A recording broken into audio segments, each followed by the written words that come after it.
1912 ప్రపంచం మారుతోంది.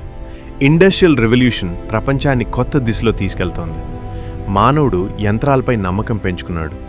మనమే ప్రకృతిని జయించగలం అనే అహంకారం పెరుగుతోంది. అప్పుడే సముద్రంపై ఒక అద్భుతం పుట్టింది. పేరు ఆర్ఎంఎస్ టైటానిక్. దాన్ని నిర్మించింది హార్లాండ్ అండ్ వాల్ఫ్, ఆదేశించింది white star line.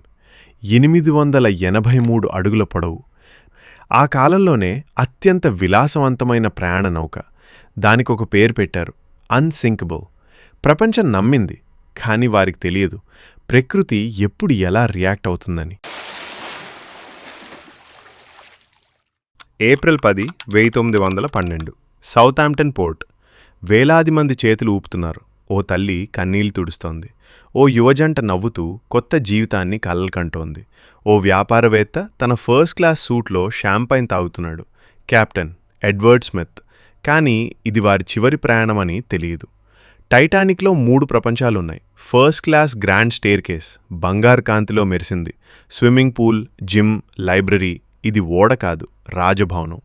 Second class సౌకర్యవంతమైన గదులు, గౌరవంగా ప్రయాణం. థర్డ్ క్లాస్ ఐర్లాండ్, యూరప్ నుంచి వచ్చిన వలస కుటుంబాలు. వారి కల అమెరికా. వారి దగ్గర సంపద లేదు, కానీ ఆశ ఉంది. ఒకే ఓడలో 2 ప్రపంచాలు కాదు, 3 ప్రపంచాలు. ఏప్రిల్ 14 అట్లాంటిక్ సముద్రం చల్లగా ఉంది. చుట్టూ ఐస్బర్గ్ల సమాచారం వైర్లెస్ ద్వారా వస్తోంది. కానీ టైటానిక్ వేగం తగ్గించలేదు. హెచ్చరికలను పక్కన పెట్టారు. ఎందుకు? కొంతమంది చెప్తారు రికార్డ్ టైంలో న్యూయార్క్ చేరాలని ప్రయత్నం. మరికొందరు చెప్తారు అహంకారం. ఈ ఓడ మునగదు అనే నమ్మకం. ఆ రాత్రి సముద్రం అసాధారణంగా ప్రశాంతంగా ఉంది. నీరు అద్దంలా ఉంది. అలలు లేవు. ఐస్బర్గ్లను గుర్తించడం కష్టం. సమయం 11:40 సాయంత్రం. వాచ్ టవర్లో ఉన్న 2 గమనికదారులు ఒక భారీ మంచు కొండను చూశారు. Iceberg right ahead! స్టీరింగ్ తిప్పారు. ఇంజిన్లు రివర్స్ చేశారు. కానీ భారీ నౌక సెకండ్లలో ఆగదు. మంచుకొండ టైటానిక్ కుడివైపు గీసుకుంటూ వెళ్ళింది. బయట పెద్ద శబ్దం లేదు, కానీ లోపల 5 నుంచి 6 కంపార్ట్మెంట్లు చీలిపోయాయి. డిజైన్ ప్రకారం 4 వరకు భద్రం, కానీ ఆ రాత్రి 6 దెబ్బతిన్నాయి. ఇంజనీర్లు ఒకరినొకరు చూసుకున్నారు. నిజం స్పష్టమైంది. టైటానిక్ మునగబోతోంది.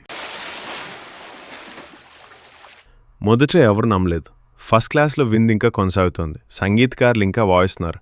లైఫ్ బోట్లు సిద్ధం చేయండి అని కెప్టెన్ ఆదేశించాడు. కానీ ఓడ్లో 2200 మంది ఉన్నారు. లైఫ్ బోట్లు సరిపడేవి కేవలం 1178 మందికి మాత్రమే. Women and children first. కొంతమంది తండ్రులు పిల్లలను బోట్లో పెట్టారు. తాము వెనక్కి నిలబడ్డారు. కొంతమంది మహిళలు వెళ్ళడానికి నిరాకరించారు. నా భర్త లేకుండా నేను రావను. థర్డ్ క్లాస్ ప్రయాణికులు మొదట్లో పరిస్థితి తీవ్రత అర్థం చేసుకోలేదు. కొంతమంది మార్గం కూడా తెలియక ఆలస్యమైంది. ప్రతి నిమిషం నీరు మెట్లెక్కుతోంది.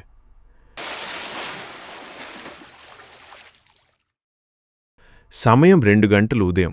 ముందు భాగం పూర్తిగా నీటిలో ఉంది. ఓడ వెనక భాగం గాల్లోకి లేచింది. లోపలున్న వారు జారిపడుతున్నారు. కొంతమంది ప్రార్థిస్తున్నారు. కొంతమంది ఏడుస్తున్నారు. సమయం 2:20 ఉదయం.